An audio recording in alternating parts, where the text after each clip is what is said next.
को माथानो कांड मसलो मत न देखो एडा सब्जेक्ट पढ़ना तो बाद सेकंड ईयर आए चैप्टर जिन सामान पता पढ़ो chromosome and DNA and point में असाने को पढ़ियो से केमिकल कंपोजिशन ऑफ क्रोमोसोम ए उन में ऑर्गेनाइजेशन ऑफ क्रोमेटिन पढ़ियो से ए ट्रे ऑर्गेनाइजेशन पढ़ियो से एकड़ो न्यूक्लियोसोम स्ट्रिंग फॉर्मेशन जो chromatin network and super coil formation ठीक है अज असां इन डिटेल में डिस्कस कयूं था न्यूक्लियोसोम स्ट्रिंग फॉर्मेशन हां इन में छा थींदो during a cell of cell cycle हाणे का सेल साइकिल हूंदी आहे तव्हांखे ख़बर आहे उन में छा थींदा आहिनि एस फेज़ थींदा आहिनि ठीकु आहे एस थियो G2 थियो G1 थियो P फेज़ थियो पोइ उन खां पोइ साइटोकाइनेसिस थींदी आहे असां उन ते नथा वञूं असां वञूं जॾहिं during a cell of cell cycle जॾहिं ए सेल जेको सेल साइकिल जो अकर थींदो just after replication of DNA जॾहिं रिप्लिकेशन डीएनए जी थी वेंदी आहे ठीकु आहे इहो बि हिते ॿुधाए थो ए सेल में छा थींदो आहे जॾहिं रिप्लिकेशन डीएनए जी मुकमल थी वेंदी आहे असांखे ख़बर आहे जेको डीएनए आहे उहो नेगेटिवली चार्ज आहे स्टोन छा आहे पॉजिटिवली चार्ज प्रोटीन आहे वो डीएनए जेको नेगेटिवली चार्ज आहे उहो क्वाइल ठाहींदो क्वाइल कंदो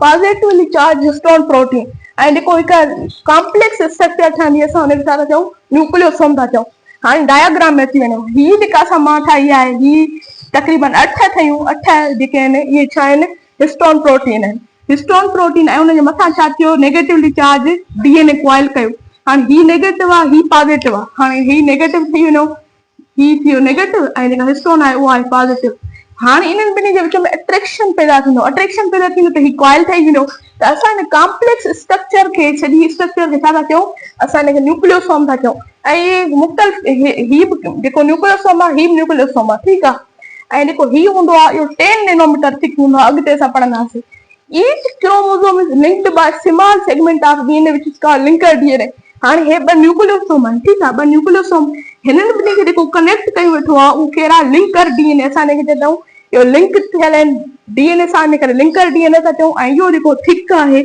2 नैनोमीटर थिक आहे 2 नैनोमीटर उन खां पोइ लिखे थो इन this way chain of Beed chain हिकिड़ी ठही वेंदी जंहिंमें मोतियुनि वांगुरु चेन ठही वेंदी इज अपीयरेंस फॉर्म जेका केतिरी हूंदी न्यूक्लियोसोम जंहिंखे था चऊं ऐं उहा केतिरी थिक हूंदी 10 नैनोमीटर थिक हूंदी ठीकु आहे 10 नैनोमीटर त इहो थियो न्यूक्लियोसोम हाणे इहो न्यूक्लियोसोम स्ट्रिंग फॉर्मेशन थी चुकी हाणे थो थिए क्रोमेटिन फाइबर हाणे इन जे ज़रिए छा थींदो जेका हीअ न्यूक्लियोसोम स्ट्रिंग ऑफ बीड ठही हीअ ठीकु आहे हीअ ठही स्ट्रिंग ऑफ बीड न्यूक्लियोसोम जी उहा क्वाइल करणु शुरू कंदी again to coil again at this axis पंहिंजे एक्सिस ते छा थियणु शुरू कंदी क्वाइल करणु शुरू कंदी जॾहिं क्वाइल थी वेंदा ॿई न्यूक्लियोसोम पोइ छा ठहंदो in this way other thick fiber are formed जेको 30 नैनोमीटर छा हूंदो थिक हूंदो ऐं असां हुनखे क्रोमेटिन फाइबर था चऊं यानी हे ॿई जॾहिं पाण में मिली वेंदा क्वाइल करणु शुरू कंदा अहिड़े क़िस्म जी स्ट्रक्चर ठही वेंदी ठीकु आहे जेका 30 नैनोमीटर छा आहे थिक आहे असां हिनखे छा था चऊं क्रोमेटिन फाइबर था चऊं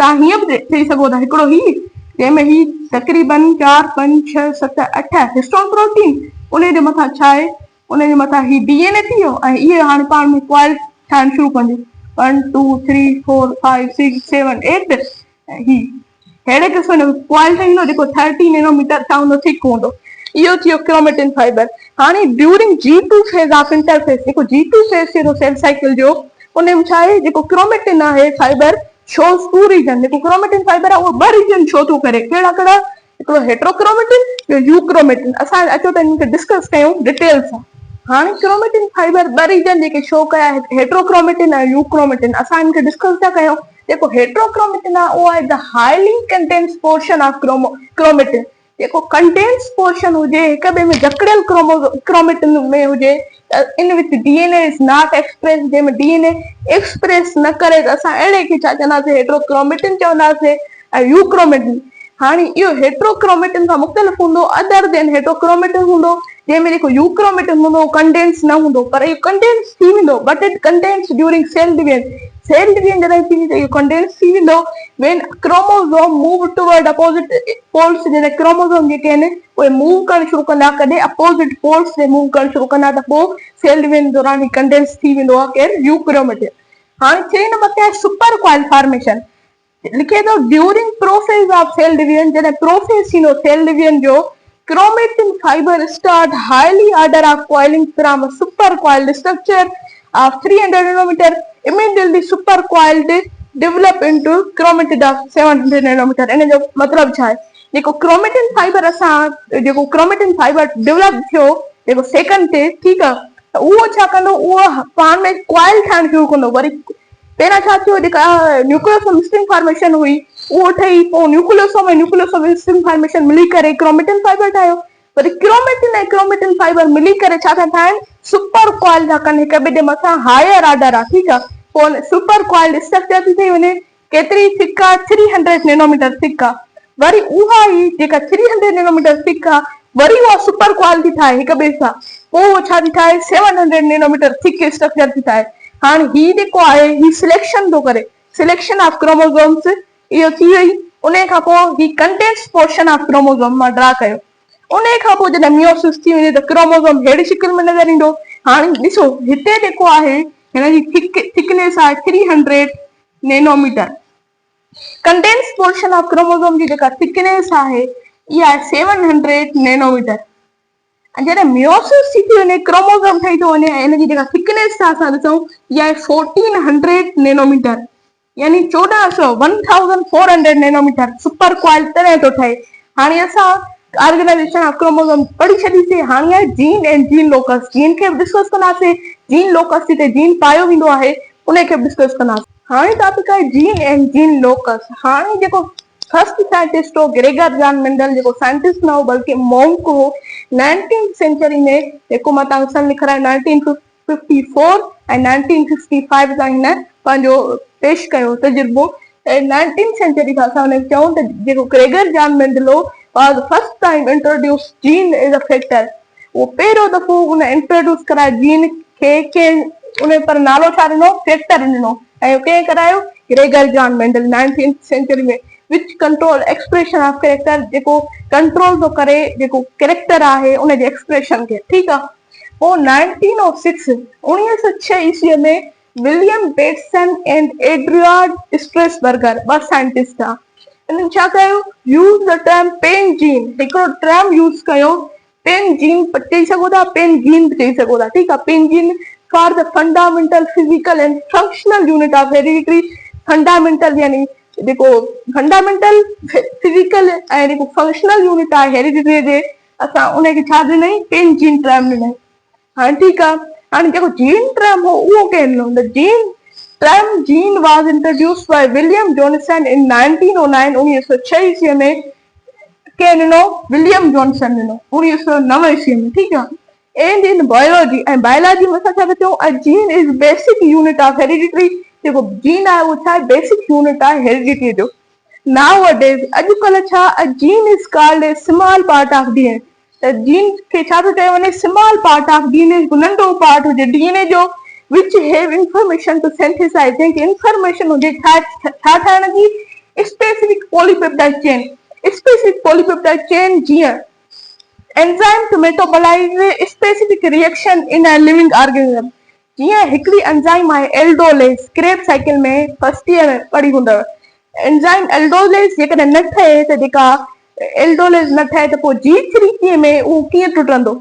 इन करे एंजाइम ज़रूरी आहे छा ठाहिण जे लाइ, हिकु specific chemical reaction living organism में परफॉर्म करण जे लाइ, मेटाबोलाइज करण जे लाइ। त ईअं ई हिननि खे छा हूंदी आहे, इंफॉर्मेशन हूंदी आहे स्पेसिफिक पॉलीपेप्टाइड चेन ठाहिण जी।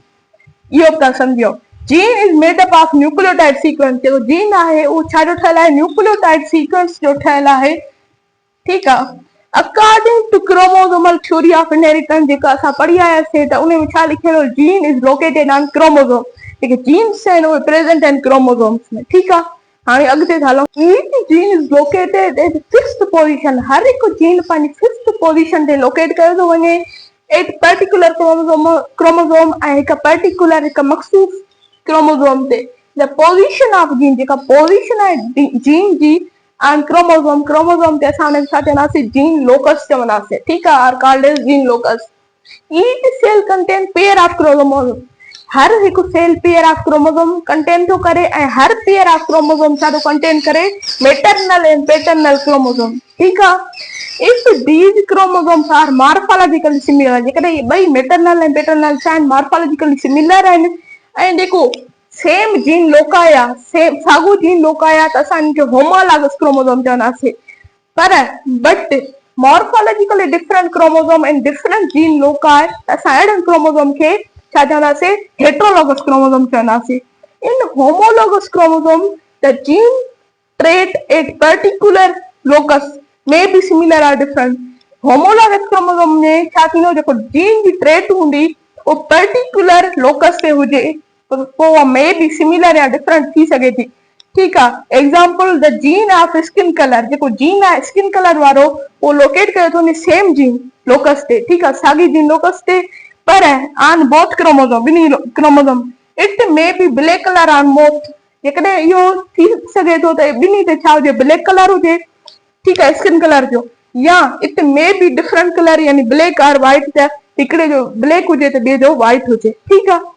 These alternative forms of gene, जेके बि alternative form आहिनि जीन जा लोकेट कया था वञनि same locus of homologous chromosome ते, त असां उनखे छा था चऊं, एलील था चऊं। ठीकु आहे, इहा ॻाल्हि तव्हांखे यादि रखणी आहे। Mendel observe 7 traits in pisum plant. Mendel छा ऑब्जर्व कयो, 7 traits, 7 characters in pisum plant या and found 2 alternative forms of each trait ऐं फाउंड कया हर हिकु कैरेक्टर में घणा 2 alternative forms। For example, his length of poison plant trait had 2 alternative forms। जेकॾहिं असां मञूं था, फॉर एग्जाम्पल वठूं था, जेका पाइज़म प्लांट जी लेथ था उहा छा आहे, इन में 2 अल्टरनेटिव फॉर्म्स था अचनि, टाल ऐं dwarf. Both are control by different gene. ॿिन्ही खे केरु थो कंट्रोल करे, डिफरेंट जीन था कनि। पर अॼोके दौर में छा, now it is found that, हाणे इहो छा थियो आहे, मञियो वियो आहे त many traits have number of alternative forms. केतिरनि कैरेक्टर खे नंबर ऑफ अल्टरनेटिव फॉर्म्स आहिनि, not only 2 like Mendelian trait. ये मेंडल कैरेक्टर इन 2 इन उन वांगुरु न आहिनि, केतिरा ई अल्टरनेटिव फॉर्म्स अची सघनि था। इहो जीन आहिनि, जीन लोकस। जेकॾहिं मुंहिंजे तव्हांखे लेक्चर पसंदि आहे त मुंहिंजे लेक्चर खे ज़रूरु लाइक ऐं मुंहिंजे चैनल खे सब्सक्राइब कयो। अल्लाह हाफ़िज़।